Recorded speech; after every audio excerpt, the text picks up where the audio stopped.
இன்னைக்கு ஒரு ஃபேண்டாஸ்டிக்கான ரெசிபியோட தான் வந்திருக்கேன். பார்க்கும்போதே எப்படி இருக்குது பாருங்கள். இதில் எந்த குறையும் சொல்லாத அளவுக்கு டேஸ்ட்டில் வேறு லெவலில் இருக்கோங்க. வீட்டில் இருக்கவங்களுக்கு மட்டும் செஞ்சு கொடுங்க. உங்களுக்கு பாராட்டு மழை கொட்டோன்னு கொட்ட ஆரம்பிச்சிடும். இதுக்கு ப்ரெஷர் குக்கரில் 1 டேபிள் ஸ்பூன் எண்ணெய், ஆல் ஸ்பைசஸ், ஒரே ஒரு பச்சை மிளகா, 2 நீட்டு வாக்கில் கட் பண்ண வெங்காயம், 1 ஸ்பூன் இஞ்சி பூண்டு பேஸ்ட்டு, 1 தக்காளி ஆட் பண்ணி நல்லா வதக்கி கொடுத்துக்கோங்க.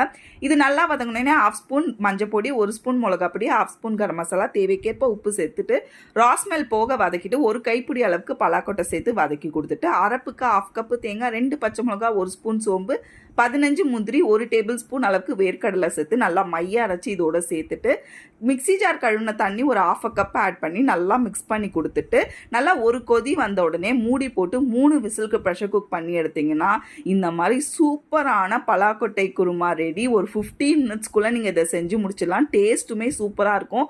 இட்லி, தோசை, பூரி, சப்பாத்தின்னு எல்லாத்துக்கூடையும் அட்டகாசமாக இருக்கும். ட்ரை